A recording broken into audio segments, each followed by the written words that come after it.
Hello there, everyone, and welcome to GamePoints episode 331. A weekly look get you there. We talk about recent gaming news. As always, your host, Stephen Brown, and tonight there seems to be an update to last week's Bayonetta voice actors controversy. We have to ponder if a PlayStation showcase was canceled, and there seems to be evidence that there was. And we have a whole mess of Resident Evil and Silent Hill news we have to talk about. But first, I want everyone here to know this is an audience interactive podcast, so if you're watching live here at Twitch TV/GamePoints, or later or over any myriad of video hosting platforms, YouTube, BitChute, Rumble, etc. Leave a question, comment, concern, etc. down below so that way I can know what you out there are thinking as well. I have my own thoughts and opinions on these topics, but I want to know what everyone else has to think too. It's best not to be out on the ledge alone if you're going against the crowd, or at least I want to hear the reasons why you might disagree with me or agree with me. All right. Let's go ahead and get into this first topic right here. By the way, I did have to restart this. I didn't have my tea sitting here, so if it sounds like I'm repeating myself or I might be skipping information, I apologize. So, first up, let us turn to Eurogamer. By the way, the link to this story and all stories used will be provided down below or over at our Discord server. Headline: Bayonetta voice actress issues new statement defending her reputation in the industry. Now, if you recall last week's show, we were talking about this Bayonetta kerfuffle that popped up. Essentially, Bayonetta's former voice actor, Helena Taylor, said she was offered a mere pittance to do the voice lines for Bayonetta for the upcoming Bayonetta 3. Platinum Games and Hideki Kamiya, I can never remember that guy's name off the top of my head, came out and more or less said that's bullshit. She was offered more than she's saying. Later, people from Bloomberg and VGC came out saying, yeah, we've seen the document saying she was offered more. Seems like Helena Taylor is now clarifying her comments a little bit more. Let's go ahead and go to this Eurogamer article here. Bayonetta voice actress Helena Taylor has issued further statement on Twitter addressing the payments to Platinum Games. In her initial statement, released a week ago, she claimed to have received an insulting offer to voice the character from the forthcoming Bayonetta 3. She asked fans to boycott the game in response. Later reports from Bloomberg and VGC emerged disputing Taylor's claims. Now, from what I understand, she was originally saying she was only offered like $4,000 to $5,000, but Jason Schreier over at Bloomberg said he's seen documentation that said it was at least $15,000. Regardless if you feel that $15,000 is enough money to voice a game like this or not, is besides the point. The fact of the matter is, Helena Taylor did claim one thing that was provably false. However, just to be fair, let's go ahead and go to what she herself was saying. This is from Helena Taylor's Twitter. It has come to my attention that some people are calling me a liar and a gold digger. I feel the need to defend myself and my reputation in the industry. See a thread. As I posted on part 3 of my video thread, and yeah, it was like 5 or 6 parts, I believe, I explained that the first offer was too low. The offer was $10,000 total. Remember, this is $450 million franchise, now counting merchandise. I then wrote in Japanese to Hideki Kamiya, asking for what I was worth. I thought that was a creative he would understand. He replied saying how much he valued my contribution to the game and how much fans wanted me to voice the game. I was then offered an extra $5,000. So, I declined to voice the game. Then I heard nothing from them for 11 months. Okay, I'm going to pause right here. Why would you hear anything from them for 11 months? They made an offer. You countered. They countered a counter offer with more money. You said no. Business is done at that point. I don't see why they would reach back to you again if they didn't feel you were worth that. Now, once again, I'm not arguing whether or not voice actors and actresses should be paid more for their work. What I am arguing is what was initially said by Helena Taylor, how she was offered, I want to say she said $4,000 or $5,000 originally, but as we can see right here, she's already saying she was offered more originally. She does address the $4,000 to $5,000 later down below. We'll get into that in a second. But she did mislead people originally, which normally you can say, hey, maybe she was just mistaken because she was kind of upset and she was basing it off the secondary offer, which we'll talk about in a moment. But when you start directing your fans to go after the game and to boycott the game, we kind of know what you're doing here, and it's fucked up. Back to Taylor's statement. Then they offered me a flat fee to voice some lines for $4,000. Any other lies, such as $4,000 for 5 sessions, are total fabrications.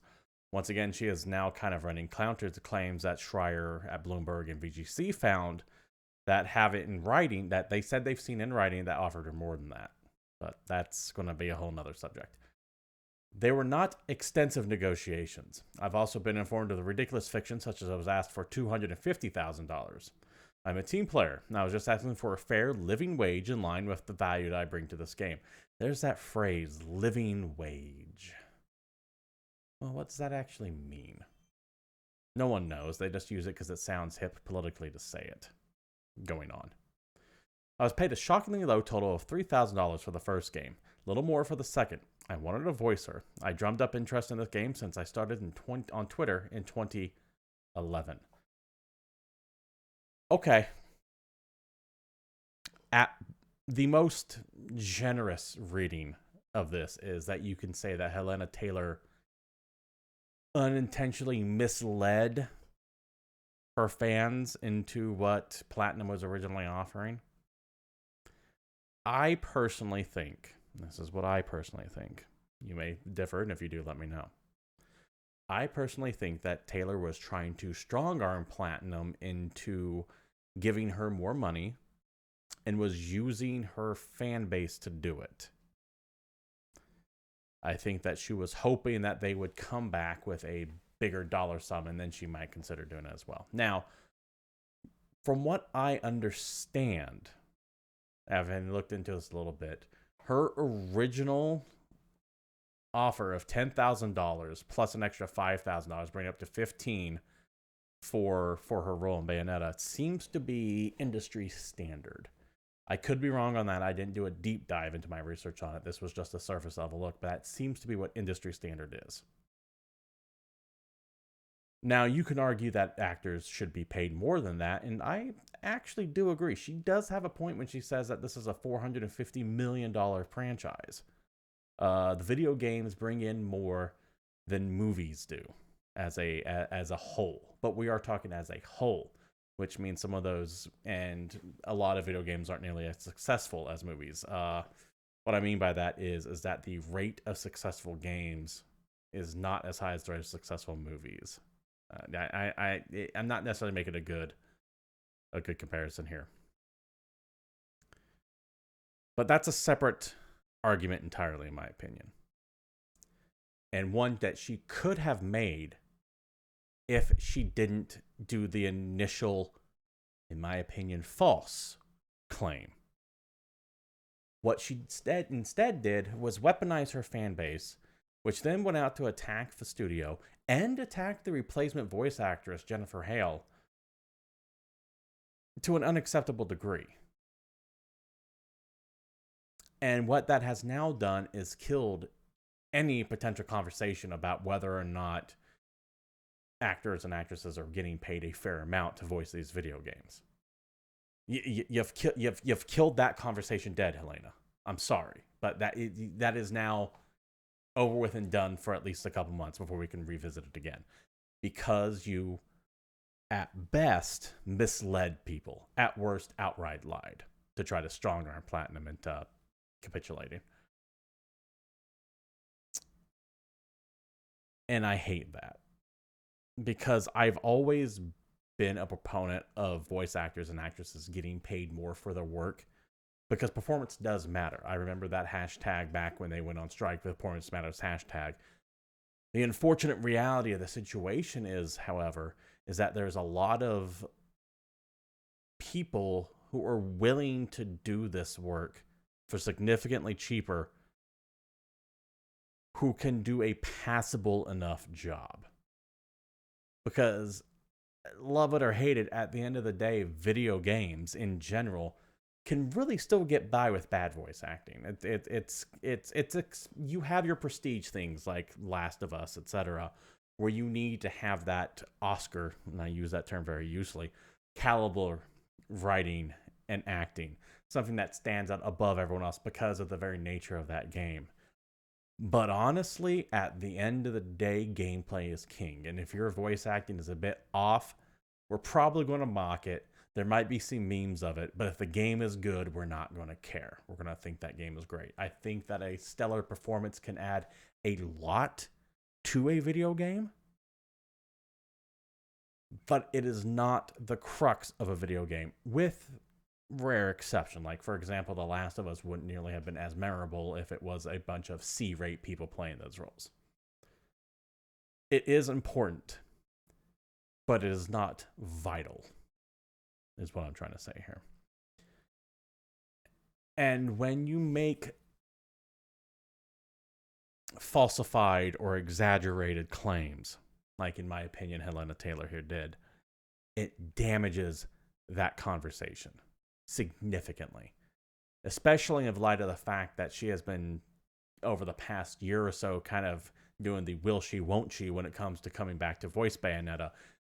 It appears, once again, in my opinion, that she was clearly trying to use her fame to get more money for acting Bayonetta. And that is, in my opinion, fine. I know I keep saying in my opinion because we're dealing with potential legalities here. I wouldn't be surprised if lawsuits started flying over this because, as Taylor herself admitted, she broke an NDA. And then started to seemingly start spouting off some fictitious claims. It is okay to use your talent and your body of work and past performance as leverage to get paid more. I have no problem with that. My issue comes with the fact that she went, hey, I'm worth more, and then Platinum said, no, you're not.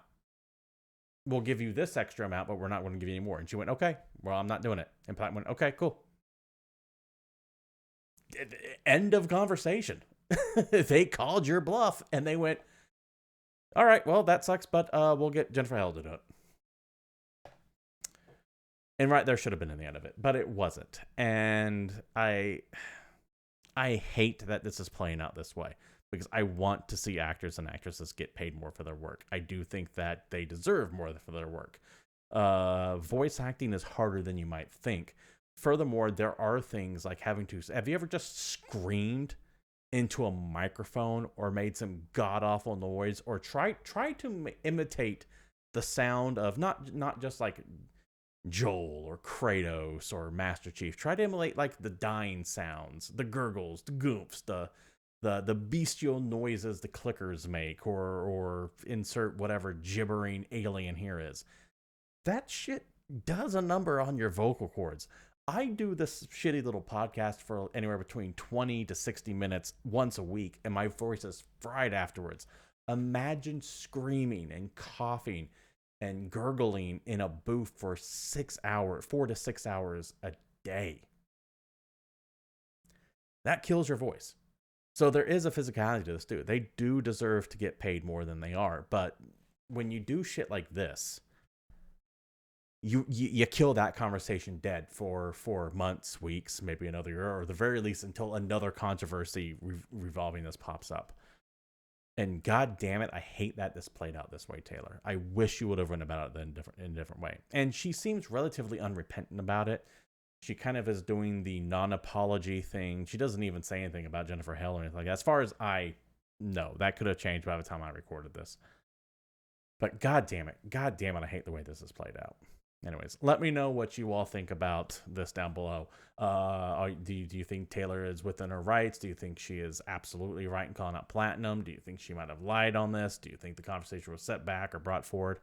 Let me know what you all think down below. All right, moving on. We had a couple of big directs. Let's just call them what they are. They're Nintendo. Everyone uses a Nintendo Direct now, with Silent Hill and Resident Evil. Let's go ahead and move on to the Silent Hill one first with their Silent Hill transmission.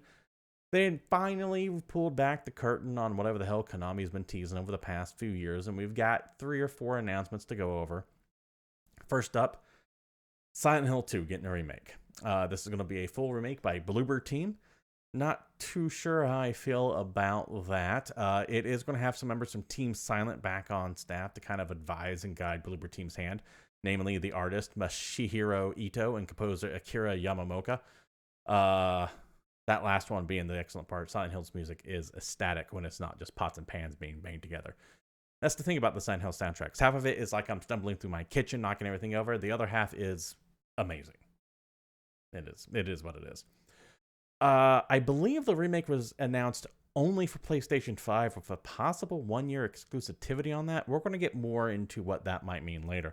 It's supposed to be running at 4K as well. This trailer, I think it's kind of meh.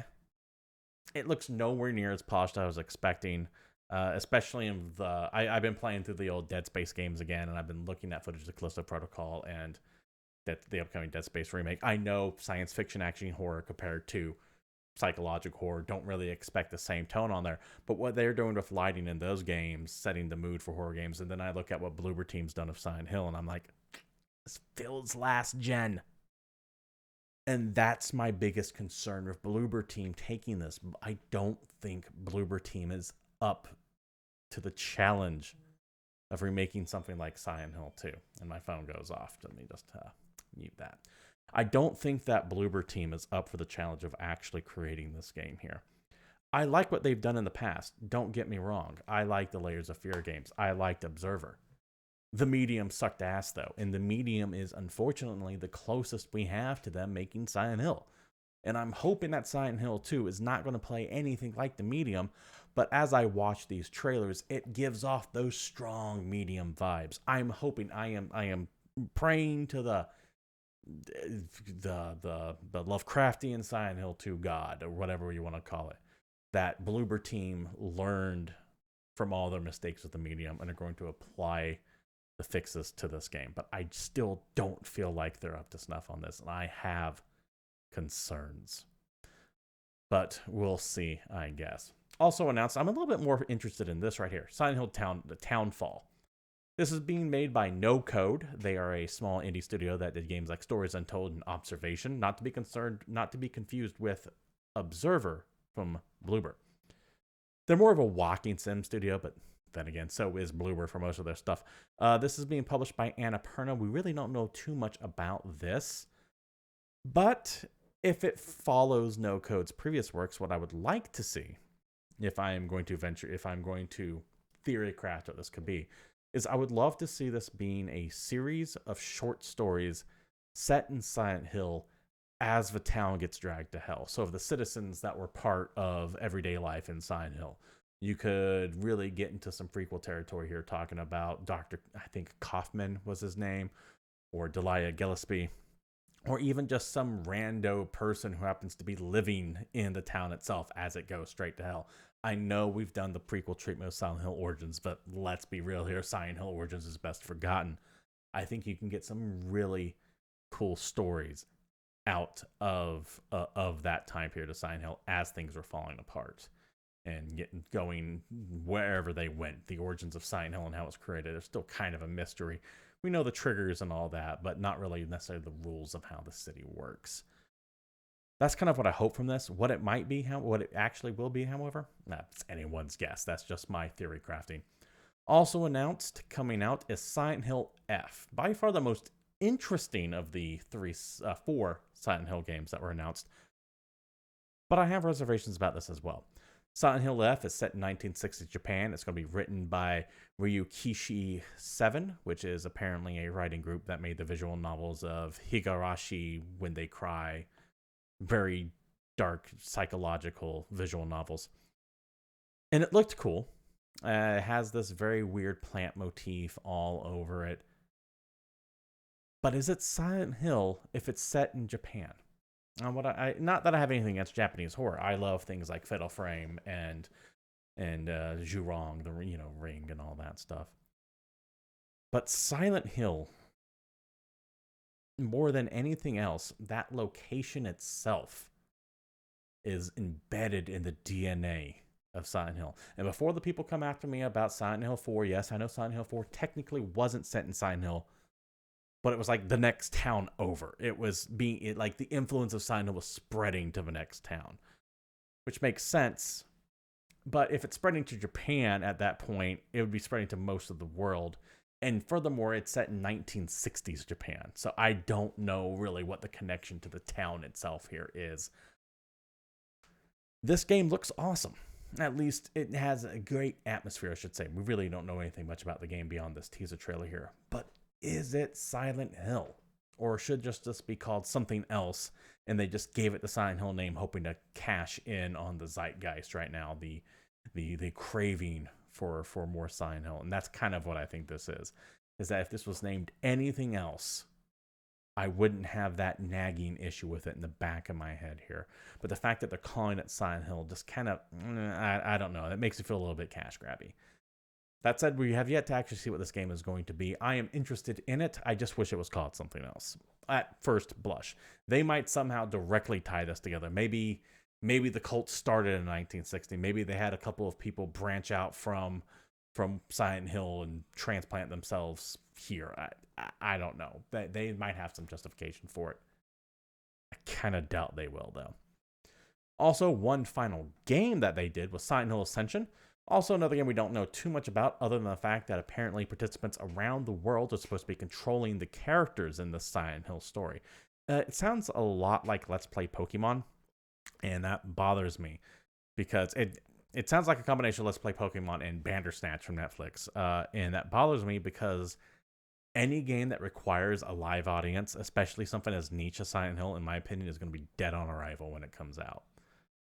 I do not see success for this, and this feels like Konami trying to dip their toe in games as a service using the Silent Hill franchise. I can't shake that feeling, and I don't doubt that Konami won't find a way to monetize the fuck out of this, which is their right, to be fair. They need to make money in some degree, but horror game with multiplayer elements. I've gone off lately about Dead Space 3's or multiplayer elements because I've been playing through that one again. I have yet to see any horror game that successfully does it well outside of something like Dead by Daylight, and you can actually argue that's not really a horror game as much as is just a competitive. I don't want to call it shooter, but just a competitive game. Also, one final bit of things. I'm actually kind of excited for this. Return to Silent Hill. This is a movie. Yeah, okay. You might not like the Silent Hill movies. I'm personally a big fan of the first Silent Hill movie. The second Silent Hill movie sucked. The reason why I'm excited for this here, though, is because the director of the first movie, Christoph Gans, is coming back to do it. So we'll see how that shakes out.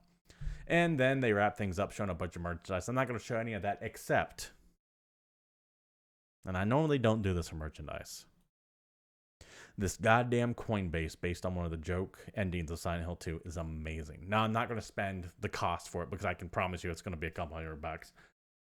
But goddamn, I want it so bad. All right. Enough Silent Hill. Let's go ahead and move on to Resident Evil. They also did their showcase. We're going to go through this one very quickly because they didn't really give any new announcements. They gave some, but nothing that we didn't already know was coming. They showed off Resident Evil 8's Shadow of Rose DLC when you play as Ethan Mia's daughter Rose. They showed off a little bit of Resident Evil 8 Gold. They showed off Resident Evil 8's third-person mode, which I wasn't too into until I started seeing it play, and I was like, oh, okay. This could actually add a lot to the game. They also remind us that Resident Evil Reverse exists. Once again, the live service thing. Every company wants a live service game. Capcom's no exception. I just think this is dead on arrival. Let's get to Resident Evil 4 Remake. That's what we're all here for, right? They showed that trailer off, and I am pleased to say it still looks silly and stupid. I was really worried that they might try to make it a little bit more serious.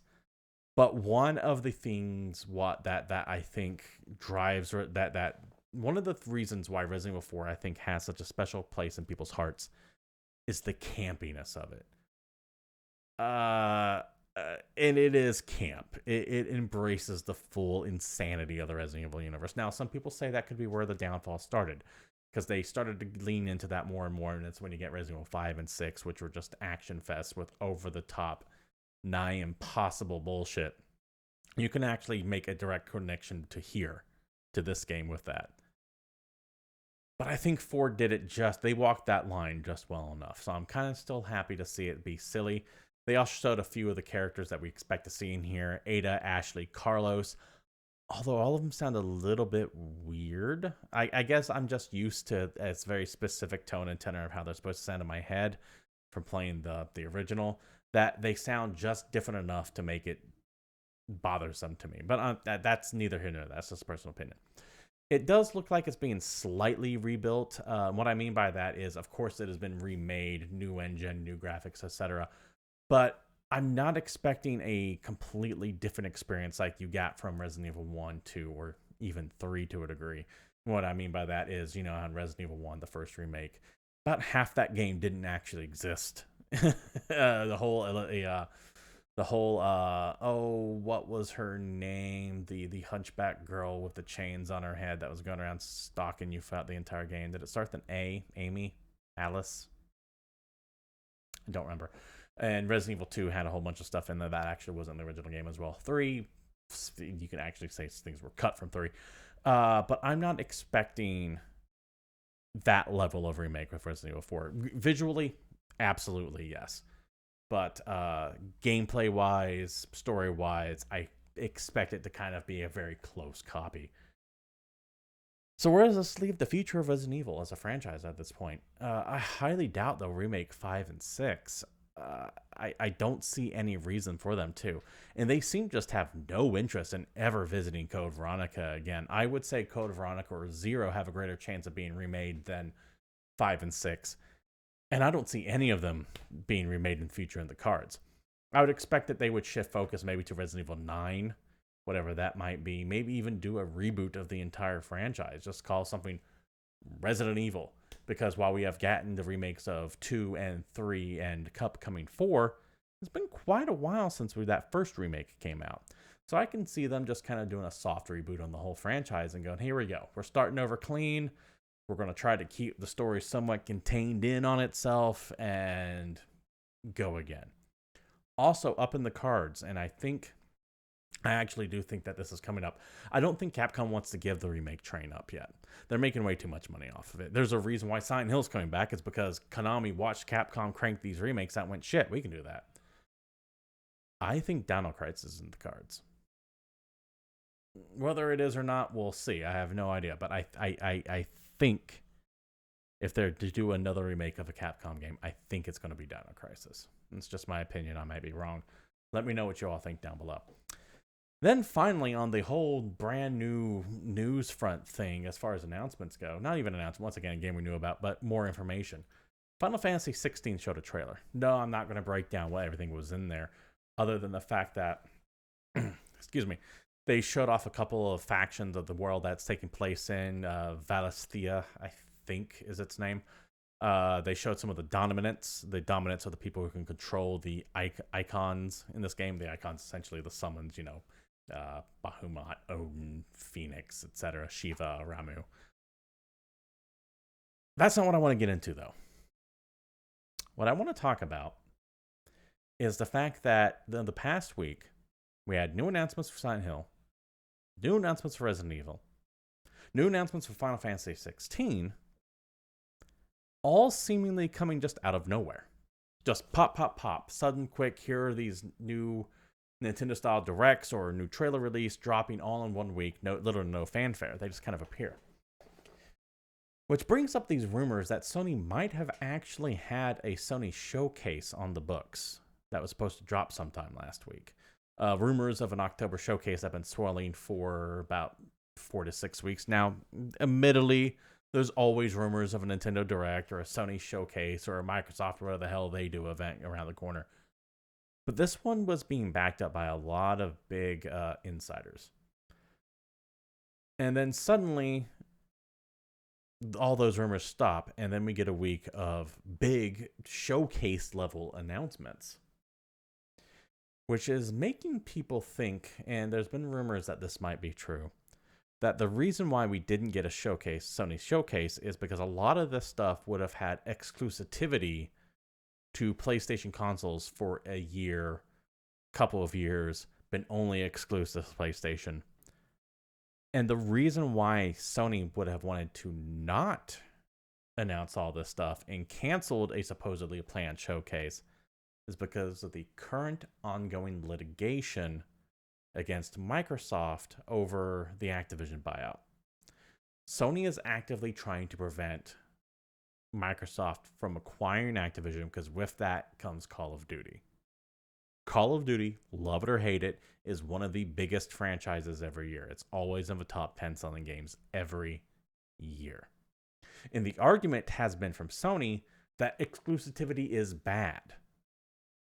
That without Call of Duty, we can't function. And the argument from Microsoft has been, we have no exclusives. Sony has great exclusives. Look at all the good games on Sony. Us taking Call of Duty isn't going to hurt them. They're both lying. They're both kind of bullshitting each other. They're both saying, hey, please don't hurt us. We're weak. In reality, they're both megacorps, and they will do just fine, regardless if Activision gets gobbled up or not. But having a Sony showcase highlighting Silent Hill, Resident Evil, Final Fantasy 16, all with console exclusive written across their trailers, would be shooting themselves in the foot when it comes to Call of Duty, trying to keep Call of Duty from being sold off to Activision or Microsoft. And at the end of the day, you can take Silent Hill, Resident Evil, Final Fantasy, and half a dozen other named franchises that are huge and combine them together, and they don't come close to touching how much Call of Duty makes every year. So it would have been in Sony's interest just to say, we're canceling this one, do your own announcements, and we're just not going to hype this up this time. I don't think it's going to work out for them. I think the Microsoft Activision deal is going to happen come hell or high water. Too much money has been invested in it. I don't think anything is really going to derail it, and I don't think any of the litigation going on is going to do anything other than maybe slow it down a little bit longer. But that's my 2 cents on why all this information seemed to have just dropped suddenly over the past week or so with, like I said, little to no fanfare, almost no advance notice, and why all those rumors of a Sony showcase just kind of dried up. I think they axed it because it would look bad to have a whole bunch of trailers saying exclusive when they're trying to make the case that exclusivity is bad. Let me know what you all think. I have 2 more stories I want to touch on real quick, or 3 technically, but 2 at the end of the day. Oh, you know what? Nope. We're just going to go ahead and go right to the last one. Last 2, I should say, because they kind of tied together. First up, via Video Game Chronicle, and both of these are going to be on Video Game Chronicle. Developer claims many studios are asking Xbox to drop mandatory Series S compatibility. Now, I want to ask y'all a question. Is the Series S holding back games? I'm going to answer my belief on this right now is that at this moment in time, no. There's a big caveat to that, and we'll get to that in a second.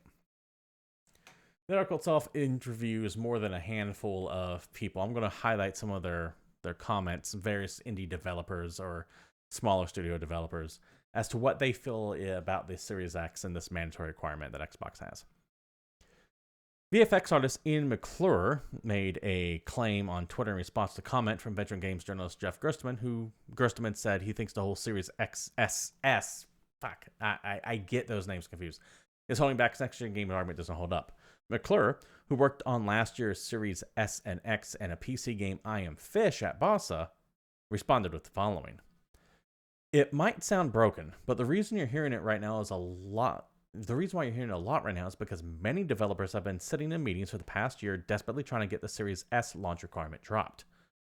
Studios have been going through one development cycle where Series S turned out to be an albatross on the next production, and now that the games are firmly being developed with new consoles in mind, teams don't want to repeat the process. In a series of since deleted tweets, which are only spoken about games news, Gotham Knights, here we go. This from Rocksteady senior character technical artist Lee Devenald was also claiming that there's a trade-off needed to be made because of the Series S. This is in relation to Gotham Knights issue running at 30 frames per second, not having performance mode. What Devenald said was the following. I wish gamers understood what 60 FPS means in terms of all the things they lose to make the game run that fast. Especially taking into account that we have a current gen console that's not much better than a last gen one. When asked about the supposed hardware bottleneck, he ended up singling out the Xbox Series S GPU, and noted the multi-platform games need to, quote, optimize for the lowest performer. Digital Foundry's Alexander Battaglia claimed in May to have heard from some developers that memory constraints were making the Xbox Series S a pain to work with as well. Battaglia said, "We have heard from multiple developers that they kind of feel the Series S is a bit of a pain at times. Not the CPU or the GPU power there, but it's more the memory constraints." So 3 different sources, 2 developers, one of them from Digital Foundry, saying he interviewed multiple developers, all seem to be pointing to the Series S as being a bottleneck for upcoming next-gen games. Now, as of right now, I dismiss that claim to a degree. Because what's bottlenecking games right now isn't the Series S. What's bottlenecking games right now is this insistence on making everything cross-generational. They are right when they say you have to program games for the lowest common denominator. Right now, the lowest common denominator is not the Series S. It is the PlayStation 4. It is the Xbox One. It is even to some degree the Switch, but that's an entirely different thing right now because not everything comes out of the Switch. But right now, everything is coming out to last gen as well. And this is something that I've been harping on for quite a while, is that we need to move beyond last gen. We are still clinging to it because we refuse to give up last gen. I remember when Xbox, when they released the next one, they would just cut it off. When the Xbox moved from the Xbox to the 360, all the Xbox games stopped being made, essentially. They were full throttle on the 360. Here, it just feels like everything is getting dragged down by having to cater to the PlayStation 4 and Xbox One. Sorry, I forget. I don't have the Xbox, so I kind of forget what their generations are. That said, some of that could be spurred on by the fact that they're having to develop for the Series S. And they could be looking at going, if we're already having to slow it down for the S, might as well put it on the PlayStation 4 and Xbox One. The counter to that is, well, what about Sony exclusives? God of War, for example, coming out on PlayStation 4, which means while the PlayStation 5 might look a little bit better, run better, be more stable, it's still a last-gen game 2 some odd years into this goddamn console cycle. We have yet to see, in my opinion, anything that is truly next-gen. And it's becoming an issue. And I don't think that this is just because of the Series S. Now, in the future, this is going to be a goddamn problem. This is going to be a huge problem. And the reason why it's going to be a problem is going to be focused mainly on this next article right here. Whole bunch of gobbledygook. All you need to know is that Microsoft Gaming Division's come up. But I'm going to go ahead and move down to this last bit right here, which is why this is going to be a problem that persists. And it's this part right here. This is from Microsoft CEO Satya Nadella. I apologize. I know I'm butchering that name. But according to him, but a good chunk of sales that comprised of Microsoft's gaming division came from the Series S. The direct quote. As you look toward the holidays, we offer the best value in game with Game Pass and the Xbox Series S. Nearly half of the Series S buyers are new to our ecosystem. They're bringing in new people and new faces with the Series S. And more important than the dollar value is growth when it comes to investors and shareholders. Microsoft is not going to lop off what one of their biggest avenues of bringing new people into the ecosystem is. They're just not going to. The Series S is going to stick around. They're not getting rid of it. They might do a step-up console, kind of like the PlayStation Pro, but they're not getting rid of the S anytime soon. This requirement is going to stick around. Given another year, when companies finally stop having to cater to last-gen demands, then the Series S is going to become an issue. But until then, it's not. The lowest common denominator is not the S yet. But it will be very, very soon. All right. Enough of the news. I do have some new releases I need to go through before we wrap things up. First up this week, is Victoria 3 on the PC. It is a Paradox development studio game set in the 19th century, mainly focusing about trade and all that good stuff. If you know Paradox strategy games, you know exactly what you're getting into here. PC only, by the way. I kind of want to play it, but I'm not going to play it anytime soon. I have no bandwidth to start up yet another grand strategy game from Paradox, especially one that's mostly focused on trade. I'm a Hearts of Iron fan. I'm Stellaris fan. I'll play Vic 3 eventually, but just not anytime soon. Also out this week, Yomawari, Lost in the Dark on the PC, PS4, and Switch. Another chapter of the atmospheric horror series has emerged from the shadows. Eerie sound design and shattering environment set the stage for gruesome and terrifying ghosts never seen before in the series. This is like the third or fourth one of these, all about adorable little girls in this kind of cute art style, exploring really horrifying places. I don't have too much of an interest in this, but knock yourself out if you're into it. Out this week as well, Saturnalia on the PC, PS4 and 5, Xbox Series S and X, and Switch. A game inspired and heavily influenced by the folklore of Sardinia, Italy, a region with rich, unique traditions and culture.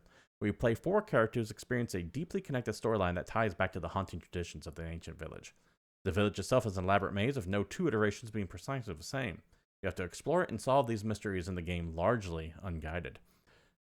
This has a really wild stop motion look to it. It's kind of a combination of rotoscope and stop motion. I know that's not necessarily selling the way it looks without seeing it, but take a look at it. I kind of was just going to dismiss this, but once I sat down and watched the trailer for it, it caught my eye a little bit. More story and narrative focused, it seems, rather than gameplay focused. So just keep that in mind. If you're looking for a plot or scary game, might be more up your alley. If you're looking for something to sharpen your gaming skills on, this might not be it. Also out this week, we got 2 big ones. Call of Duty Modern Warfare 2 on PC, PS4, and 5, Xbox Series S and X. It's Modern Warfare 2. It's Call of Duty Modern Warfare 2. You know what it is. And then also Bayonetta 3 on the Switch. We talked about Bayonetta the past few weeks. Apparently, it's getting really good reviews. So I don't think the voice actor controversy is going to do anything to derail whatever this game was going to make. In fact, I'd be willing to bet most people picking it up have no idea about that controversy at all. And that does it for new releases, which means that does it for the show as well. This has been GamePoints episode 331, and thank you all for showing up. We do stream this game live every Tuesday at 8 p.m. Pacific Standard, right here at Twitch TV/GamePoints. So feel free to come on by and give me your thoughts and feelings on whatever topics we're talking about. Can't watch us live? Feel free to watch it later over in any myriad of video hosting platforms, YouTube, BitChute, Rumble, all that good stuff. There's a Discord you can join, link provided down there, as well as all the links to the stories we used today. And of course, if you like what you saw here, you know what streamers want: likes, picks, follows, shares, etc. And you can follow myself at CapitalistPig21 there on Twitter. This has been GamePoints 331. Thank you all for showing up. Until next week, I'm out of here.